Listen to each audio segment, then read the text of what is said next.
হঠাৎ LPG cylinder সরবরাহ বন্ধ হয়ে যাওয়ায় ভোগান্তিতে পড়েছে ছোট বড় হোটেল ব্যবসা। প্রভাব পড়েছে বাসাবাড়ির রান্নার কাজে। মুন্সিগঞ্জ থেকে বিস্তারিত জানাতে যুক্ত হচ্ছেন ভবতোষ চৌধুরী নূপুর। নূপুর, কি অবস্থা দেখছেন মুন্সিগঞ্জের? কবিতা, আপনি যেমনটি বলছিলেন যে আসলে গত কালে ঘোষণা দেওয়ার পর থেকে কিন্তু যে এলজিডি ব্যবসা এলপিজি ব্যবসায়ী মালিক সমিতি গতকালকে ঘোষণা দেওয়ার পর কিন্তু আজকে সকাল থেকে কিন্তু মুন্সিগঞ্জে গ্যাস বিক্রি বন্ধ রয়েছে। এবং এতে কিন্তু আপনার বাসা বাড়িতে যারা গ্যাস সিলিন্ডারে রান্নাবাড়ি করে এবং যেসব রেস্টুরেন্টগুলো আছে এইসব রেস্টুরেন্টগুলোতে কিন্তু আপনি এখন বন্ধ পাচ্ছে। দেখা গেছে যে আমার পেছনে একটি রেস্টুরেন্ট রয়েছে, সেই রেস্টুরেন্টও বন্ধ রয়েছে। পাশাপাশি আমি যে জায়গাটাতে আছি সেইটাই হলো আমাদের মুন্সিগঞ্জ একটা শহরের প্রাণকেন্দ্র। এখানে যতগুলো রেস্টুরেন্ট রয়েছে সব প্রায় অর্ধশতের উপরে রেস্টুরেন্ট রয়েছে। এখানে এই রেস্টুরেন্টগুলো কিন্তু সবই বন্ধ রয়েছে, তাদের সকালে বেলা রান্নাবাড়ি কাজ সবকিছু বন্ধ রয়েছে। আসলে বাসা বাড়িতেও আমি ঘুরে দেখেছি, সেখানেও দেখেছি যে তারা লাকড়ি দিয়ে রান্নাবাড়ি করছে। আসলে এরকম একটি পরিস্থিতি রয়েছে আমাদের মুন্সিগঞ্জে।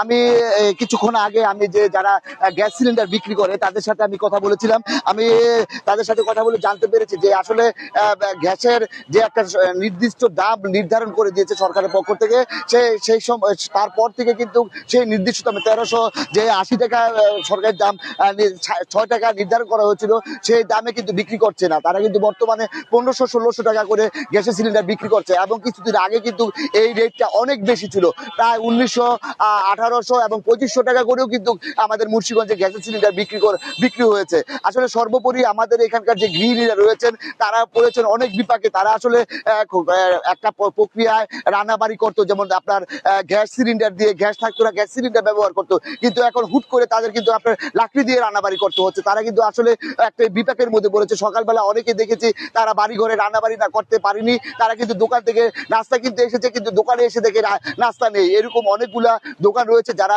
পুরনো গ্যাস ছিল, গতকালকে বা পরশু গ্যাস ছিল, সেই গ্যাস দিয়ে তারা দোকান পরিচালনা করেছে। বর্তমানে কিন্তু তারা বলছেন যে আসলে যে আমাদের কাছে যে গ্যাস ছিল সেই গ্যাসটি যদি শেষ হয়ে যায় আমরা এখন নতুন করে গ্যাস পাবো কোথা থেকে এবং কিভাবে রানবো। আসলে সর্বোপরি একটি বিশৃঙ্খলা পরিস্থিতির সৃষ্টি হয়েছে এই গ্যাস সিলিন্ডার বন্ধ করে দেওয়ার পরে। এই ছিল কবিতা আমার কাছে মুন্সিগঞ্জ থেকে সর্বশেষ পরিস্থিতি।